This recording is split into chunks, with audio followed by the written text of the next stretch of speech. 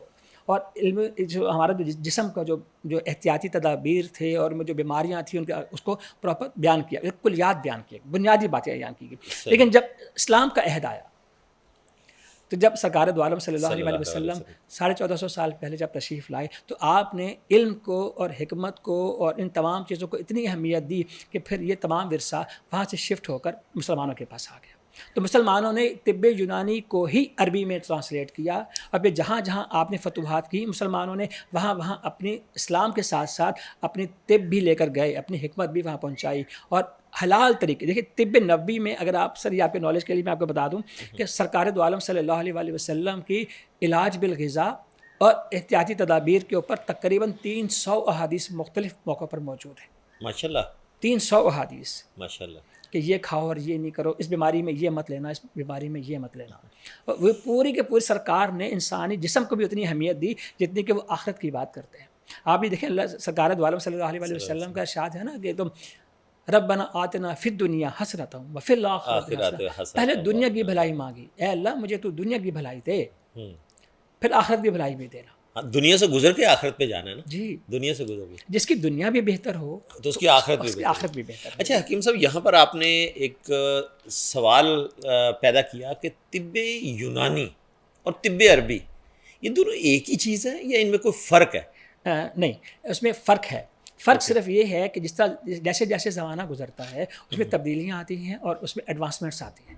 تو طب یونانی کے جو بنیادی قوانین جو بنائے تھے ارسطو نے، بقراط نے، افلاطون نے، وہ اتنے مستحکم تھے کہ ان کی جو بنیاد تھی وہ فطری قوانین کے اوپر رکھی گئی تھی. اوکے. فطرت پر رکھی گئی تھی اور قدرت کو ان لوگوں نے بہت ڈومینیٹ رکھا اپنی تمام تشخیص کے اندر اور علاج کے ساتھ. وہ اتنے اٹل قوانین تھے کہ ان کو آپ تبدیل نہیں کر سکتے. تو طب عربی نے ان کے اندر ایڈوانسمنٹس لے کر آئے، ان میں ارتقاء لے کر آئے اور ان کو بہتر ریفائن فارم میں کنٹینیوٹی مطلب طب عربی ہے. بالکل کنٹینیوٹی. لیکن اس میں کیا تھا کہ طب یونانی کے اندر کہیں نہ کہیں حرام چیزیں بھی دوا کے طور پر استعمال ہوتی تھیں. اوکے. الکوہل کے طور پہ، شراب کے طور پہ، کچھ جانوروں کی چربی استعمال ہوتی تھی، ان کے کچھ خون استعمال ہوتے تھے. اوکے. لیکن یہ طب یونانی میں بالکل. لیکن جب سے یہ طب عربی آیا تو آپ نے تمام سرکار نے حرام چیزوں کو منع فرما دیا. جو چیز حرام ہے وہ کبھی ہمیں صحت نہیں دے سکتی. بے شک. وہ جب صحت نہیں دے سکتی تو اس کو علاج معالجے میں کیسے استعمال کر سکتے ہیں؟ تو وہ تمام چیزوں کو کاٹ چھانٹ کر الگ کر دیا گیا طب یونانی میں سے کہ جو اس پیرامیٹر پہ پورا نہیں اترتی، وہ طب عربی کا حصہ نہیں ہوگا. نہیں، ان کو انہوں نے نکال دیا. تو تجدید کی، مسلمانوں نے تجدید کی. پھر اور ماڈرن سائنس کی جو بنیاد رکھی وہ مسلمان اطباء نہیں رکھی، مسلمان حکماء نہیں رکھی. اب آپ یہ دیکھیے کہ اگر آپ یہ دیکھیں آپ کو کچھ بہت نام ملتے ہیں جیسے فارابی، ابن سینا اور الغزالی، ابن رشد، زہراوی. یہ وہ لوگ ہیں جو جن کی لکھی ہوئی کتابیں آج بھی ہمارے میڈیکل سائنسز کے جو کالجز ہیں ان میں پڑھائی جاتی ہیں. اچھا جی، یہ طب کی کتابیں؟ بالکل بالکل بالکل بالکل. ابھی میں آپ کو ان کی ڈیٹیل بھی آپ سے شیئر کر دیتا ہوں کہ دیکھیں اب طب یونانی کے علاوہ ہمارے جو ابن سینا، یہ شروع کے ہمارے جو حکمات ہیں ان میں ان کا شمار ہوتا ہے ابن سینا. اور ان کی ایک کتاب ہے اس کا نام القانون ہے. یعنی کہ قانون وہ جو میرے رب نے بنایا، قانون وہ ہے جو فطرت کا ہے، اور قانون ربی کی بات ہے تو اس کو چیلنج نہیں کوئی کر سکتا، سوال ہی نہیں پیدا ہوتا. اور اس کا نام ہی آپ نے قانون رکھا. دیکھیں نظریہ بدل سکتا ہے، قانون نہیں بدلتا. بالکل ایسے ہی ہے. ہاں، تو اللہ تعالیٰ کے قوانین بھی نہیں بدلا کرتے. نظر کا علاج ہو سکتا ہے، نظریے کا نہیں. نظریے کا. لیکن اگر کوئی قانون قرار دے دیا جائے تو اس کو تو کوئی وہ تو لوہے پہ لکیر ہے نا. اگر قانون ربی ہو تو اس کو کیسے آپ جو ہے نا وہ جھٹلا سکتے ہیں. ایسے ہی ہے. تو ان لوگوں نے سب سے پہلے یہ اچھے مسلمان تھے، مومن تھے، امت کا درد رکھتے تھے. پھر ان لوگوں نے اس پہ کام کرنا شروع کیا. پہلے اپنی اصلاح کی، اپنے اوپر کام کیا، اور اس کے بعد پھر مسلم امہ کی درد لے کے انہوں نے سارے کام کیا. اب پہلا کام کیا تھا کہ آپ نے جراحی میں بہت بڑا کام کیا. القانون کتاب لکھنے کے علاوہ ابن سینا نے جراحی پہ بہت کام کیا. غذائی علاج کو بہت اہمیت دی کہ ہماری جو بیماریاں ہیں وہ ہماری غذائی بے اعتدالی کی وجہ سے جو ہے نا وہ پیدا ہو رہی ہیں، تو ڈائٹ سے ہی ان کو کنٹرول بھی کیا جائے. اور امراض کی تشخیص کے بنیادی پیرامیٹرز طے فرمائے. کہ نبض کا عروہ شناسی، آنکھیں دیکھیں، بال دیکھیں، چلنا دیکھیں، بولنا دیکھیں، بیٹھنا دیکھیں کسی شخص کا، اور اس کا موسم دیکھیں، اس کا پیشہ دیکھیں، اس کی شخصیت دیکھیں، اور اس کا ماحول دیکھیں. کیونکہ یہ تمام چیزیں اس کی پرسنالٹی پہ اور اس کے کردار پر اور اس کی بیماریوں کا پیش خیمہ بن سکتی ہیں. اور تو اس لیے انہوں نے بہت کام کیا. اس کے علاوہ آپ دیکھیں کہ ایک اور جو بزرگ ہیں ان کا ہمارا جو حکمہ میں الرازی نام ہے ان کا، وہ 865 ہجری سے 925 ہجری عیسوی تک وہ موجود تھے. انہوں نے کتاب لکھی الحاوی کے نام سے. وہ ماہر کیمیا دان تھے ماشاءاللہ. اور ان کے طب اور نفسیاتی بیماریوں کی تشخیص آپ نے اس زمانے میں کی. نفسیاتی بیماریاں اس زمانے میں بھی آپ نے ان کی تشخیص فرمائی. اور ابن رشد نے کتاب لکھی الکلیات فی الطب. کلیہ اس چیز کو کہتے ہیں جو بیسک بنیادی قانون ہوتا ہے، وہ فی طب جس کلیے کی بیس کے اوپر آگے بڑھیں گے نا. پورا نصاب جو ہے وہ کلیات پر بیس کرتا ہے. حکیم صاحب بڑا ڈیٹیل میں بتایا آپ نے طب یونانی اور طب عربی میں جو بیسک ڈفرینس تھا. تو یہاں پر ایک حکیم صاحب بریک لیتے ہیں، بریک سے واپس لوٹ کے آئیں گے، یہیں سے کنٹینیو کریں گے اس کو. ناظرین آج ہم بات کرنے کی کوشش کر رہے ہیں طب کے اوپر. حکمت ہے کیا چیز؟ کہا جاتا ہے قرآن میں اللہ تعالیٰ فرماتا ہے فَبِأَيِّ آلَاءِ رَبِّكُمَا تُكَذِّبَانِ، تو تم اپنے پروردگار کی کون کون سی نعمت کو جھٹلاؤ گے. جب ہم اپنے اس جسم کی طرف نظر دوڑاتے ہیں تو ہمیں پتہ چلتا ہے کہ اللہ پاک نے کون کون سی نعمتوں کے ساتھ ہمیں یہ جو اتنی بڑی نعمت دی ہے اس کا ہم کیسے شکر ادا کریں، اور پھر ہم کس طرح سے اس کو ان تمام چیزوں کو لے کے حکمت میں جو چیزیں بتائی گئی ہیں، جس طرح سے حکیم صاحب بتا رہے تھے کہ ہم کس طرح سے اس کو تندرست رکھ سکتے ہیں. تو یہاں پر لیتے ہیں ایک چھوٹا سا بریک سے لوٹ کے آئیں گے. Stay tune. ویلکم بیک ناظرین. بات کر رہے ہیں آج ہم حکمت کے اوپر. میں چلوں گا عامر رشید صاحب کی طرف. حکیم عامر رشید صاحب ہمارے ساتھ ہیں. حکیم صاحب آپ نے بڑی ڈیٹیل میں پہلے باتیں بتائیں، یہ بتائیے کہ حکمت کے اندر بیسکلی جو مرض ہوتا ہے اس کی کیا تعریف ہے؟ حکمت کیا کہتی ہے؟ مرض کیسے، مطلب اس کی تعریف کیا ہے؟ مرض کی تعریف کیا ہے؟ ہاں دیکھیں ڈاکٹر صاحب، آپ نے بڑا اچھا سوال کیا کہ حکمت میں مرض کہتے کس کو ہیں. اصل میں یہ ایک ایسا لفظ ہے جس کی بنیاد، مریض کی جو بنیاد ہے وہ رضا سے نکلا ہے. یہ عربی کا لفظ ہے رضا، یعنی کہ ایسا شخص جس پہ رب راضی ہے، جس کو رب صاف کرنا چاہتا ہے، رب جس کو پاک کرنا چاہتا ہے اس کو مریض کرتا ہے. اللہ اکبر. اور وہ جب کیونکہ اللہ تعالیٰ ارشاد فرماتے ہیں کہ جب میں وَإِذَا أَنْعَمْنَا عَلَى الْإِنسَانِ أَعْرَضَ وَنَأَىٰ بِجَانِبِهِ، کہ جب ہم کسی انسان پر کوئی نعمت اتارتے ہیں تو وہ ہم سے منہ پھیر لیتا ہے. وَإِذَا مَسَّ الضُّرُّ، اور جب ہم اسے کوئی تکلیف دیتے ہیں تو دعانا لِجَنبِهِ قَاعِدًا وَقَائِمًا، تو اٹھتے بیٹھتے لیٹتے ہمیں پکارتا ہے. اللہ اکبر. تو رب جب کسی کے منہ سے اپنا نام سننا چاہتا ہے تو اس کو بستر پہ ڈالتا ہے. پہلے تو یہ بات، اس لیے سرکار نے ارشاد فرمایا کوئی مریض ہو جائے تو تم اس سے دعا کروایا کرو. بالکل ایسے ہی اس کی عیادت کے لیے جائیں، اسے دعا کے لیے اس کو کہیں. دعا کریں. وہ اللہ کی پکڑ میں نہیں ہے، اس کے گناہ جھڑ چکے ہیں اللہ اور وہ اللہ کی قربت میں ہے، وہ اللہ کی نگاہ میں ہے وہ. تو اب اس میں مریض کے، اب ہم مرض اس کو کہتے ہیں. دیکھیں جو انسان ہے وہ تین چیزوں کا مرکب ہے: روح، نفس اور جسم. اوکے. ہمیں روح کا ادراک نہیں ہوتا، ہمیں نفس کا ادراک نہیں ہوتا، ہمیں بدن کا ادراک ہوتا ہے. تو جو بندہ صرف بدن کی بیماریوں کو سمجھتا ہے اور ان کو ہی مرض قرار دیتا ہے تو وہ طبیب ہوتا ہے. اوکے. جو نفس کو بھی جانتا ہے، نفس کی عوارض کو بھی جانتا ہے، اس کی بیماریوں کو بھی جانتا ہے، روح کی بیماریوں کو بھی جانتا ہے، روح کی پریشانیوں کو بھی جانتا ہے، اور مکمل انسان کو جانتا ہے نا جی، وہ حکمت کرتا ہے وہ بندہ. اللہ اب اس میں روح بھی بیمار ہو سکتی ہے، نفس بھی بیمار ہو سکتا ہے، جسم بھی بیمار ہو سکتا ہے. تو یہ حکیم اور طبیب میں یہ بنیادی سا فرق میں بھی آپ سے عرض کروں. مرض اس کو کہتے ہیں جی کہ جو آپ کو، اب اس کو انگلش میں کہتے ہیں ڈیزیز. ڈیزیز کا یہ دو لفظوں کا مرکب ہے، ڈس ایز. دیکھیں جو چیز آپ کو بے چین کر دے وہ مرض ہے. بے شک. جو آپ کو سکون سے نہ بیٹھنے دے وہ ایز نہ رہنے دے جو آپ کی لائف کے اندر. ڈیزیز کر دے، ڈیزیز کر دے تو وہ مطلب وہ ہے مرض ہے. وہ مرض ہے جی. اچھا حکیم صاحب، یہاں پر بات کی جا رہی ہے مرض کی، حکمت میں شفا کسے کہتے ہیں؟ پھر شفا کا کیا مفہوم لیں گے ہم؟ ہاں پہلی تو بات یہ، اللہ تعالیٰ قرآن پاک میں ارشاد فرمایا، جیسے آپ اپنے انٹرو میں ابھی آپ نے کہا کہ وَإِذَا مَرِضْتُ فَهُوَ يَشْفِينَ، یعنی کہ جب میں مریض ہوتا ہوں تو خدا مجھے شفا دیتا ہے. وہی مجھے شفا دیتا. ہاں اس کا مطلب یہ ہے کہ مریض میں اپنی کسی لاپرواہی سے ہوں گا، لیکن مجھے شفا جو ہے نا میرا رب من جانب اللہ، میرا رب دے گا نا جی. اب شفا کا مطلب یہ ہے کہ اگر کسی شخص کو فطرت نے پکڑ لیا ہے، کسی بیماری نے پکڑ لیا ہے، اگر اس شخص کو اس کا علاج کیا جائے، اس کو غذا بتائی جائے، اس کو دوا بتائی جائے، اس کو پرہیز بتایا جائے اور اس کا علاج کا دورانیہ طے کیا جائے اور مریض ان کے ساتھ کمپلائی کرے، تو اگر اس کو ہر چیز میں کمپلائنس کر رہا ہے مریض، تو اس کا وہ مرض جو ہے نا مکمل طور پر ختم ہو جانا چاہیے، اور وہ مرض کبھی بھی اس کی زندگی میں، وہ والا مرض جس کا علاج کیا گیا ہے وہ کبھی پلٹ کر نہ آئے. اوکے. جس کا علاج ہو جائے گا اس کا پلٹنا نہیں ہے، وہ شفا میں، اس کے تعریف میں پورا نہیں اترے گا. شفا یہ ہے کوئی مرض ہوا، آپ نے اس کو علاج کیا اور مریض نے پوری طرح کمپلائنس کی، اور وہ پھر دوبارہ اس کو وہ مرض ساری زندگی نہیں ہونا چاہیے. اوکے. مطلب اس کو سرے سے شفا یاب ہو گیا، وہ اس کو اس بیماری سے بالکل اس کی جان جو ہے نا وہ ختم ہو جائے. جب تک جڑ سے ختم نہیں ہوگی وہ موجود رہے گی. اور حکمت جڑ سے ختم کرتی ہے شفا کو. تو شفا اس کے ہمارے حکمت میں مفہوم یہی ہے کہ خواہ وہ روحانی عوارض ہوں، خواہ جسمانی عوارض ہوں، خواہ وہ آپ کے روحانی عوارض ہوں، اس کو ہمیشہ کے لیے ختم کیا جائے. تو اب اس کو جو شفا ہے اس کے لیے مختلف طریقہ کار اختیار کیے جاتے ہیں جی، کہ اس میں غذائی علاج بھی کیا جاتا ہے، جسمانی علاج بھی کیا جاتا ہے. اس میں اچھا غذا کی آپ نے بات کی، حکمت کے اندر ڈائٹ کا بیسک کیا کانسیپٹ ہے؟ ڈائٹ کتنا زیادہ ضروری ہے؟ غذا کی جو بات کی جاتی ہے تو حکمت میں غذا کی کتنی اہمیت ہے؟ اس کی اہمیت اتنی زیادہ ہے کہ جو شاید ہماری سوچ سے بھی زیادہ ہے. اللہ پاک قرآن پاک میں ارشاد فرماتے ہیں کہ انظر الی طعامک و شرابک، کہ تم نظر رکھو اپنی جو تم کھاتے ہو اور جو تم پیتے ہو. اور اللہ پاک نے قرآن پاک خود اللہ تعالیٰ نے ارشاد فرمایا کلو واشربو ولا تسرفوا، کہ یار تم کھایا کرو اور پیا کرو لیکن اسراف کبھی بھی نہیں کرنا.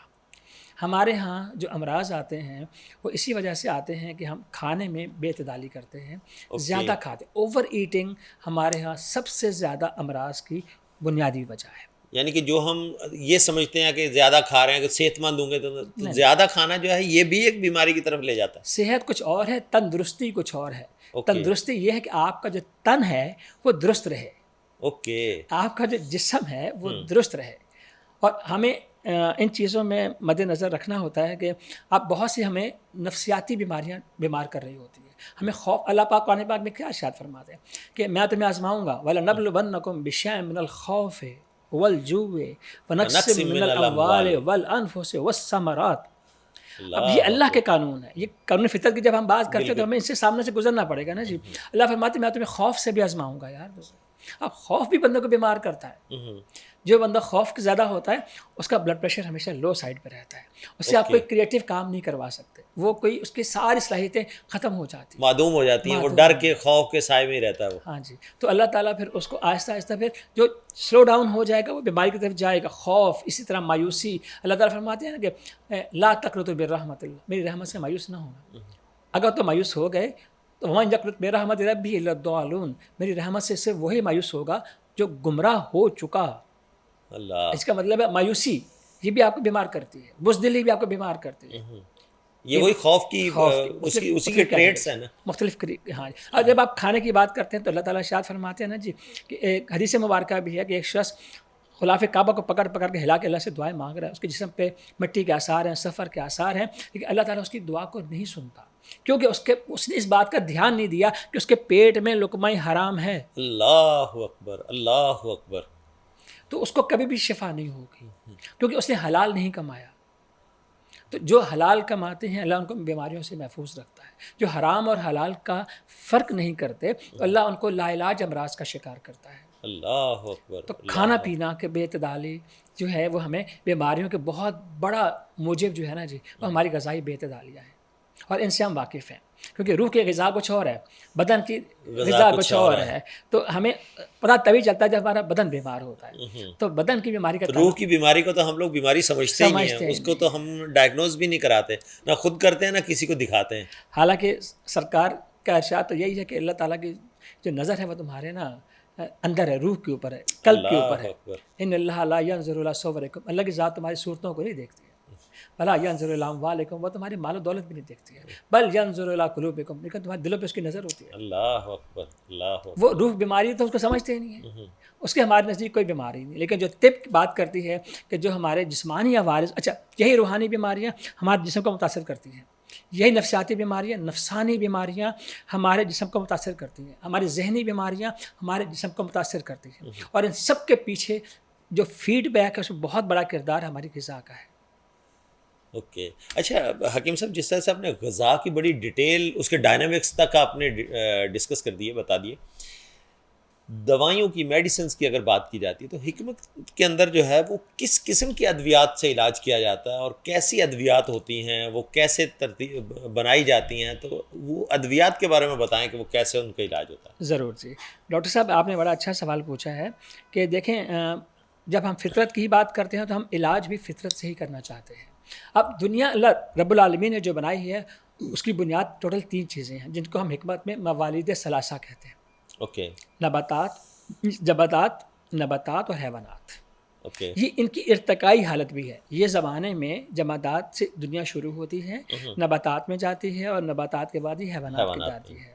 تو ان سب کا یہ ارتقائی نظام جو ہے کائنات کا ہے اس کے مطابق ڈیزائن کیا جاتا ہے. ہماری جو خوراکیں ہیں، ہماری جو دوائیں ہیں، وہ بھی انہی تینوں چیزوں سے اخذ کی جاتی ہیں.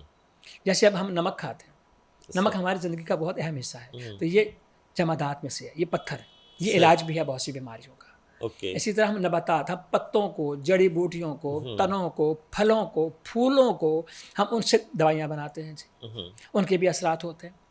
اب اس کے علاوہ آخر میں ہم جیسے حیوانی چیزوں سے علاج کرتے ہیں. حیوانی چیزوں مطلب کیا ہے؟ ہم دودھ پیتے ہیں، ہم شہد استعمال کرتے ہیں، ہم یہ سب چیزیں گوشت کھاتے ہیں، یہ حیوانی ہے جی سارا. ہم چربی استعمال کرتے ہیں، یہ دوائیوں میں بھی استعمال ہوتا ہے. تو یہ ہمارے جو ماخذ ہیں یہ موالید ثلاثہ ہی ہیں جن سے ہم اپنے ادویات کی تیاریاں کرتے ہیں. اچھا حکیم صاحب، آج کے دور میں آپ کیا سمجھتے ہیں، طب کسی پسماندگی کی طرف چل رہی ہے؟ اگر ایسا ہے تو اس کے بیسکلی وجہ کیا ہے، اس کے پسماندگی کی طرف جانے کے طب کے؟ اس کی بہت ساری وجوہات ہیں جی.